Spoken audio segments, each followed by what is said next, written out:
In the depths of the unknown, where shadows whisper and fear takes form, welcome to Classic Storytime Hub, the place where classic horror and mystery come alive.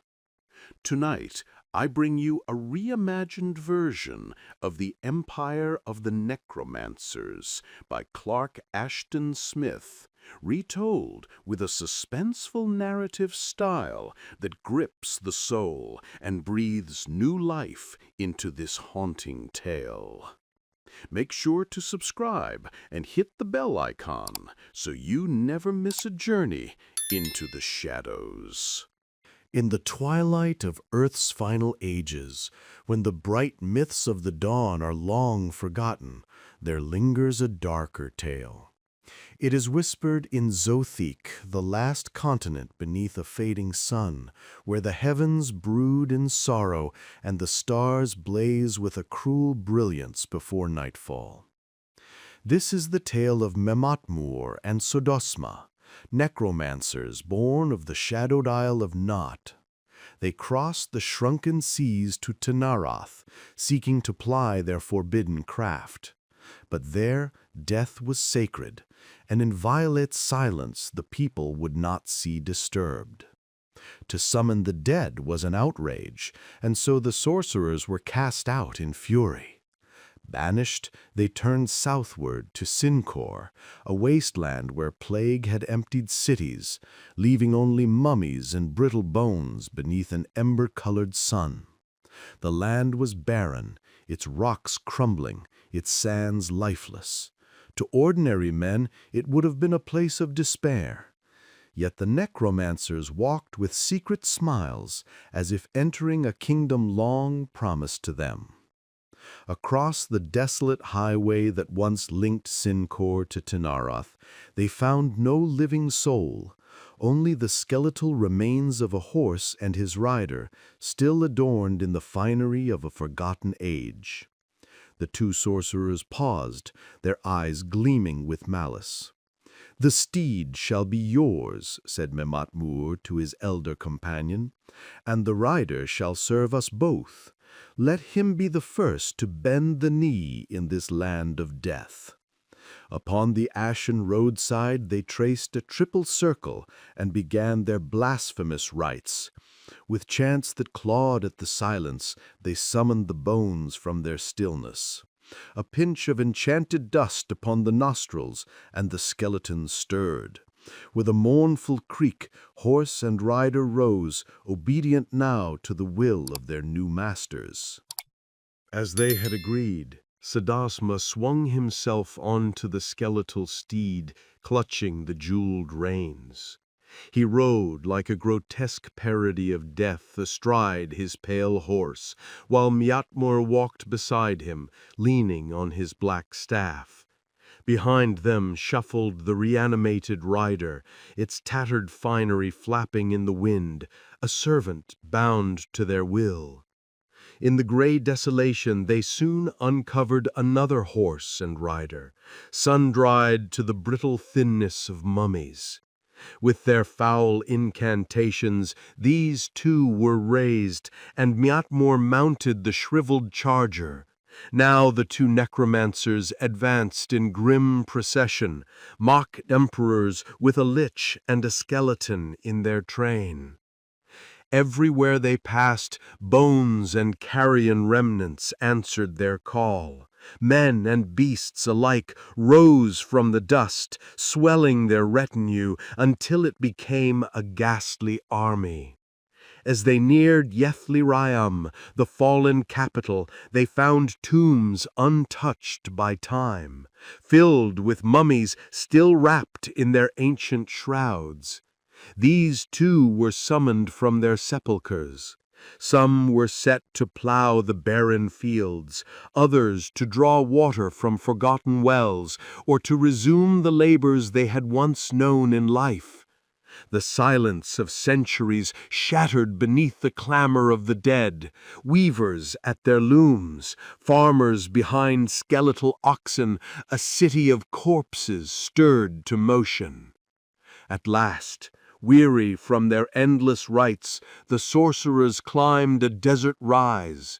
Before them gleamed the spires and domes of Yethliriam, glowing blood-red beneath the dying sun. "It is a fair land," said Bjatmor. "Tomorrow we shall be crowned its emperors, masters of all its dead." "Aye," replied Sadasma, "for none remain alive to oppose us. The dead obey only our command, and rebellion is beyond them." So, beneath the twilight sky thick with purple and crimson, they entered Yethliriam.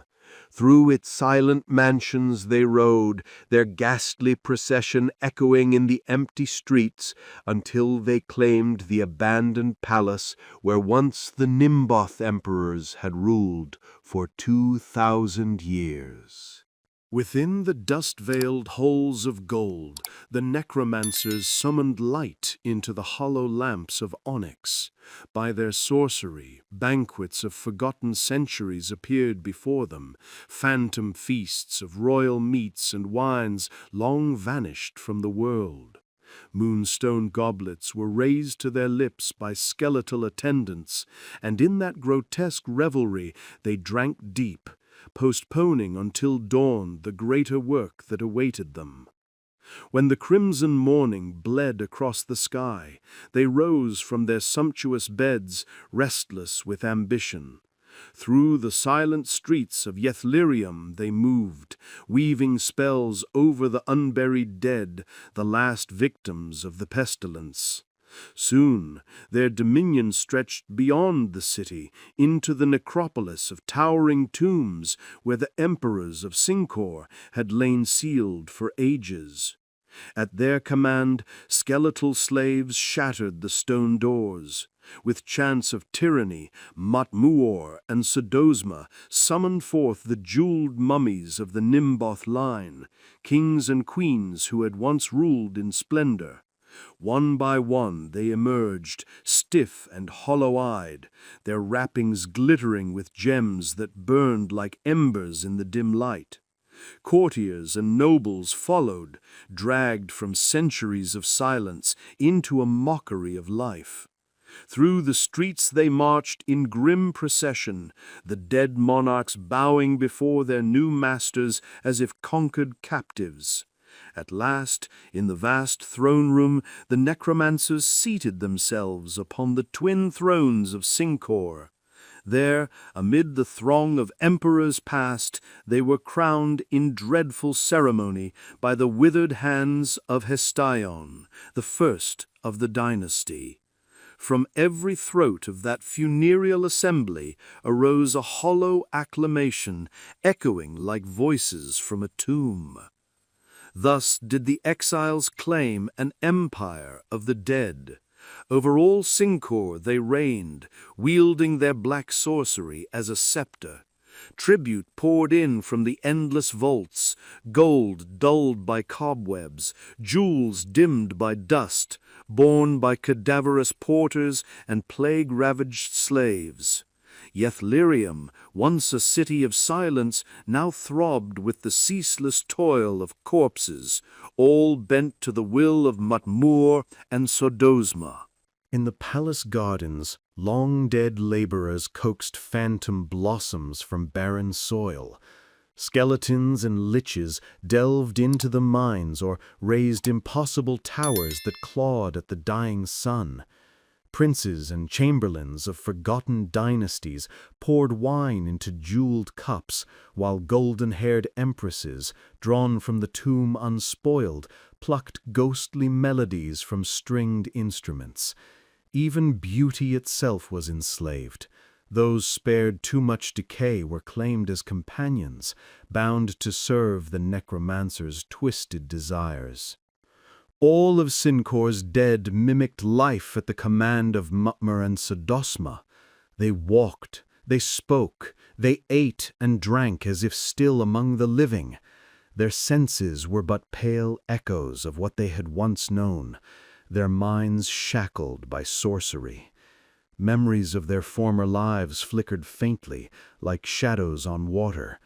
Their blood ran cold and sluggish, tainted with the waters of Lethe, their eyes veiled by its mist. They obeyed without question, without rebellion, yet within them lingered a vast, unending weariness. It was the exhaustion of the grave itself, the torment of those torn from eternal rest and thrust back into the bitterness of mortal semblance. They felt no joy, no passion, no desire, only the gray longing to return to the silence they had lost. Among them was Iliero, the last of the Nimboth emperors, dead these 2 centuries since the plague's first month. Raised with his ancestors to serve the tyrants, he accepted his resurrection as one accepts the strange indignities of a dream. He knew he had returned to a faded sun, to a hollow world, to a role no greater than that of a shadow. At first, like the others, he felt only the dull ache of weariness, the faint hunger for oblivion. But as days passed, something stirred. Though dulled by necromancy, though weakened by centuries of death, a spark flickered in the twilight of his mind, a fragile ember of awareness, small but alive. Like a memory drowned in endless gulfs, Iliero dimly recalled the splendor of his reign in Yethlirium, the golden pride of youth, the triumphs of his throne. And with that remembrance came a faint stirring of revolt, a ghostly resentment toward the sorcerers who had dragged him from death into this grotesque parody of life. Grief shadowed him, not only for his own fallen state, but for the plight of his ancestors and his people, enslaved in silence. Day after day, as a mere cupbearer in the very halls where he had once ruled, Iliero watched the Necromancers. He saw their cruelty, their lust, their gluttony. He watched them sink into decadence, wallowing in necromantic luxury, growing fat and indolent. They neglected their studies, forgot their spells, yet still they ruled with dreadful power. Reclining on couches of purple and rose, they dreamed of conquest, an army of the dead to march against Tinarath. But as their tyranny deepened, so too did Iliero's defiance. Like a flame struggling against the damp of Lethe, rebellion flickered in his hollow heart. Slowly, strength returned to him, the strength of a king wronged, of a people betrayed. In his mind, he heard the muffled cries of the dead, demanding vengeance. Silent among his forefathers, Iliero moved through the palace at his master's command. He poured their wine into onyx cups, endured their insults, and watched them sink into drunken stupor night after night, bloated with stolen splendor. The dead spoke little among themselves. Fathers and sons, lovers and beloveds, passed each other without recognition, bound in mute despair. Yet one midnight, as the necromancers slept and the sorceress lamps flickered low, Iliero turned at last to his eldest ancestor, Hestion, the first of the Nimboth line, a wizard of legend, who was said to have mastered the secret lore of antiquity. Hestion lingered apart in the shadows of the hall, his body shriveled within rotting wrappings, his eyes like black stones staring into nothingness. At first he gave no sign of hearing Iliero's questions, but at last, in a whisper dry as rustling parchment, he spoke. "I am old, and the sepulchre's night was long. Much has been lost to me. Yet, reaching back across the void of death, perhaps I may recover fragments of my wisdom. Between us, we may yet find a path to deliverance." He searched the ruins of memory as though rifling through archives gnawed by worms and time. Slowly, something returned. "I was once a mighty sorcerer," he murmured. "I knew the arts of necromancy, though I shunned them, for to summon the dead was abhorrent. Yet I possessed other knowledge, and among its remnants lies a faint recollection, a prophecy spoken in the dawn of Yethliarium. It foretold that a doom greater than death would one day fall upon Sincor, and that the first and the last of the Nimboth emperors, joining counsel, would discover the means of release.